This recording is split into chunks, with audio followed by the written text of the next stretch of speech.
मैं अतुल पाल सिंह राम गुलाम online classes में आपका स्वागत है। चतुर्थ सेमेस्टर सामाजिक अध्ययन का विषय करेंगे। इसके पहले क्लास में हम लोगों ने पढ़ा ब्रह्म समाज के बारे में पढ़ा, ब्रह्म समाज के प्रमुख कार्य का अध्ययन किया। आज हम पढ़ेंगे ब्रह्म समाज के प्रमुख सिद्धांत। ब्रह्म समाज के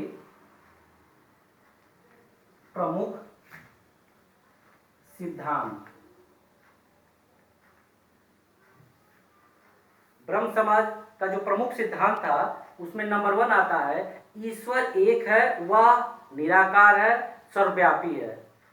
अर्थात ईश्वर एक है, वह निराकार है और सर्वव्यापी है। ईश्वर एक का मतलब है ईश्वर एक है, उसको विभिन्न रूपों में हम उसका पूजा हमें नहीं करना चाहिए। ब्रह्म समाज के अनुसार वह निराकार है, अर्थात उसका कोई आकार नहीं। जब उसका आकार नहीं है तो हम उसकी विभिन्न प्रकार की मूर्ति किस प्रकार बना के पूजा करें, ऐसा तर्क दिया ब्रह्म समाज ने।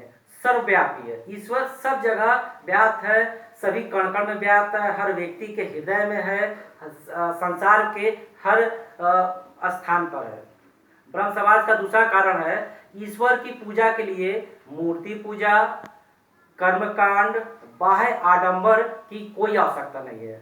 ब्रह्म समाज के द्वारा कहा गया कि ईश्वर के लिए मूर्ति पूजा की आवश्यकता नहीं है। जब ईश्वर निराकार है, इसके पहले हम लोग जान चुके हैं, तो उसकी मूर्ति किस प्रकार हम बना सकते हैं? ना हमने देखा ईश्वर को, ना आपने देखा, ना हमारे पूर्वज देखे, तो उसकी मूर्ति बनाना उचित नहीं है। कर्म कांड का विरोध किया। उस समय समाज इस प्रकार विभिन्न प्रकार के कर्म कांड थे जिस पर बहुत अधिक खर्चा लगता था, बहुत अधिक व्यय होता था।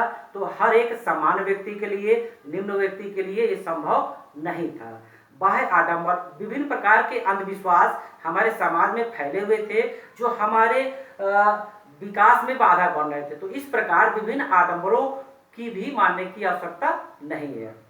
अगला, ईश्वर की पूजा का अधिकार सभी को है, अर्थात सभी व्यक्ति जो इस धरती पर है, किसी जात समुदाय के हों, उन सभी वर्ग का वो पूजा अपने देवी देवता के रूप में कर सकते हैं। अर्थात उस समय मुख्य रूप से क्षत्रिय, ब्राह्मण, वैश्य और शूद्र वर्ग थे। इन सभी वर्गों को ईश्वर की पूजा करने का पूरा अधिकार था, क्योंकि ये सब ईश्वर की संतान थी। हम अपने स्तर पर भेदभाव करके उनको ईश्वर की पूजा से अलग नहीं कर सकते। अगला टॉपिक है, ईश्वर कर्म अनुसार मनुष्य को फल देता है, पाप का प्रायश्चित करना चाहिए तभी मोक्ष मिलता है।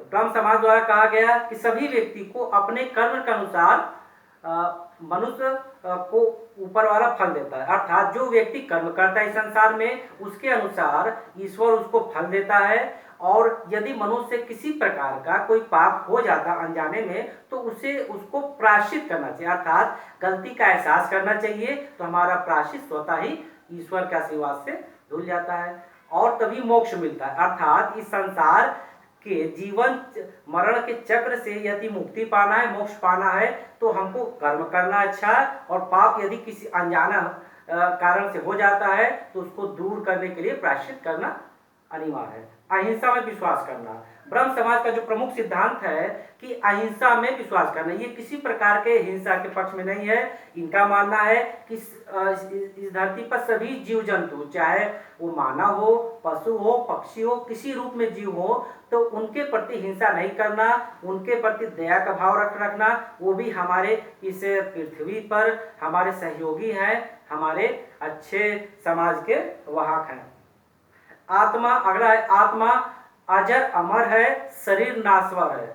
अर्थात ब्रह्म समाज में कहा गया कि ईश्वर के द्वारा जो हमको शरीर दिया गया, शरीर नाशवान है, लेकिन उसके अंदर जो आत्मा है वह अजर अमर है। अर्थात वो कभी बूढ़ी नहीं होती है और कभी मरती नहीं है।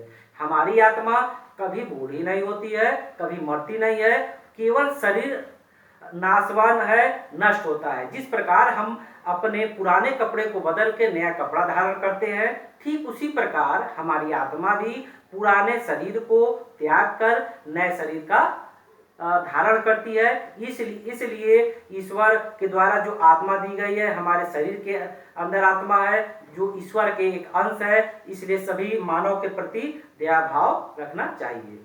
अगला टॉपिक है सभी मनुष्य एक ही ईश्वर की संतान है, अर्थात जातिगत भेदभाव नहीं करना चाहिए। यहाँ ये कहा गया है कि हमको समाज में जाति के आधार पर भेदभाव नहीं करना चाहिए कि ये सवर्ण है, ये निम्न है, ये शूद्र है, इस आधार पर हमको भेदभाव नहीं करना चाहिए, क्योंकि हम सब ईश्वर की संतान हैं। आज ब्रह्म समाज के सिद्धांत के बारे में हम लोग चर्चा कर चुके हैं, पुनः एक बार बता दें। इसमें जो बताया गया कि ईश्वर एक है, वह निराकार है, सर्वव्यापी है। ईश्वर की पूजा के लिए मूर्ति पूजा की आवश्यकता नहीं है। कर्म कांड का विरोध करना चाहिए। ब्रह्म समाज कहा गया बाह्य आडंबर से बचना चाहिए। ईश्वर की पूजा का सभी व्यक्ति को अधिकार, अर्थात ईश्वर की संतान है तो सब एक समान है, इसमें भेदभाव नहीं करना चाहिए। ईश्वर द्वारा जो कर्म होता है हमारे मेहनत के अनुसार दिया जाता है, फल दिया जाता है, इसलिए हमको अच्छा कर्म करना चाहिए, ईश्वर अच्छा फल देगा। यदि किसी कारण पाप हो जाता है तो उसका प्रायश्चित करना चाहिए। और हमको अहिंसा में विश्वास रखना चाहिए, क्योंकि जो भी जीव है सबके अंदर आत्मा है, सभी के अंदर जीव है, तो वो उनके प्रति हमको दया का भाव रखना चाहिए। और ब्रह्म समाज में कहा गया कि आत्मा अजर अमर है, शरीर नाशवर है, इसलिए आत्मा सदा जीवित रहती है और मनुष्य की हम सब संतान आपस में भेदभाव नहीं करना चाहिए। आज हम लोगों ने ब्रह्म समाज के सिद्धांत का अध्ययन किया है और आज का क्लास उसके पिछले क्लास में जो हम लोगों ने सीखा ब्रह्म समाज सुधार से जो प्रश्न बनते हैं उस पर पुनः एक बार चर्चा करेंगे, जिससे हमको परीक्षा उपयोगी जानकारी हो। पहला प्रश्न बनता है कि ब्रह्म समाज की स्थापना किसने की। पुनः सुन लें, ब्रह्म समाज की स्थापना किसने की। इसका उत्तर है ब्रह्म समाज की स्थापना राजा राम मोहन राय ने की। अगला प्रश्न है ब्रह्म समाज की स्थापना कब हुई। ब्रह्म समाज की स्थापना कब हुई। इसका उत्तर है ब्रह्म समाज की स्थापना 1828 ईस्वी को हुई। 1828 ईस्वी को हुई। अगला प्रश्न है ब्रह्म समाज की स्थापना किस स्थान पर हुई। ब्रह्म समाज की स्थापना किस स्थान पर हुई।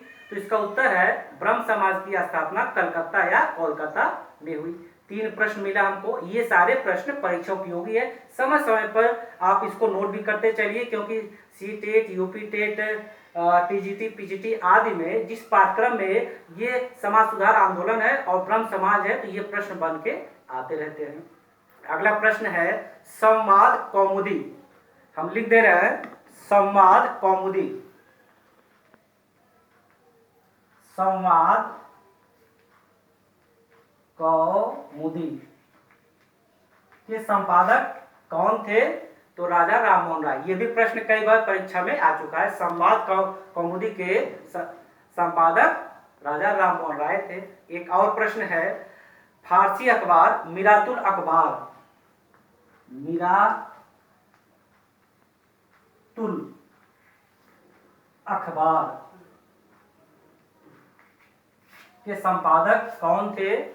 राजा राम मोहन राय। पुनः सुन लीजिए, मिरातुल अखबार के जो फारसी भाषा के समाचार पत्र थे, इसके संपादक कौन थे। तो इसका उत्तर हुआ राजा राम मोहन राय। अगला प्रश्न है कि सती प्रथा पर रोक किस समाज सुधारक के प्रयास के फलस्वरूप लगी। पुनः सुनिए, यह प्रश्न बहुत आता है परीक्षा में कि सती प्रथा पर रोक किस समाज सुधारक के प्रयास के फलस्वरूप लगी। तो इसका उत्तर होगा राजा राम मोहन राय। सती प्रथा पर रोक लगाने का जो अथक प्रयास किया हमारे समाज सुधारक राजा राम मोहन राय ने किया। अगला प्रश्न है सती प्रथा पर रोक कब लगी।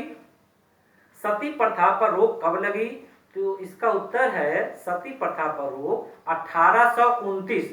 सती प्रथा पर रोक 1829 ईस्वी में लगी।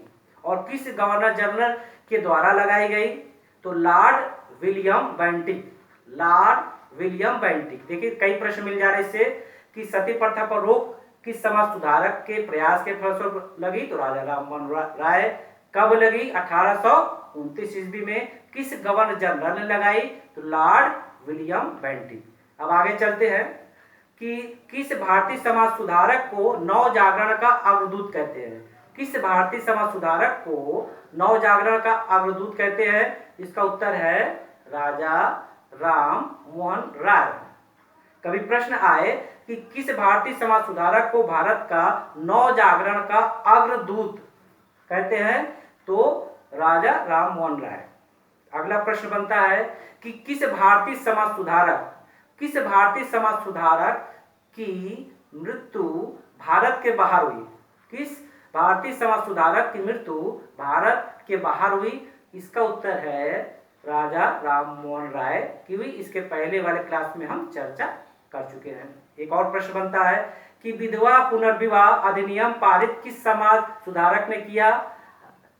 तो इस पर हम इस क्लास में भी चर्चा कर चुके हैं कि 1856 में समाज सुधारक ईश्वरचंद्र विद्यासागर द्वारा किया गया। तो इस प्रकार हम लोगों ने देखा कि आज हम ब्रह्म समाज के विभिन्न उसके उद्देश्य, सिद्धांत, कार्यों को जाना समझा, और ब्रह्म समाज ही ऐसा भारत का प्रथम समाज सुधारक आंदोलन था जिसको भारत में आरंभ करने का श्रेय हमारे भारत के अनमोल रत्न कहे जाने वाले राजा राम मोहन राय को जाता है। राजा राम मोहन राय और ब्रह्म समाज का हमारे समाज सुधारक के क्षेत्र में भारतीय इतिहास में एक विशेष स्थान है।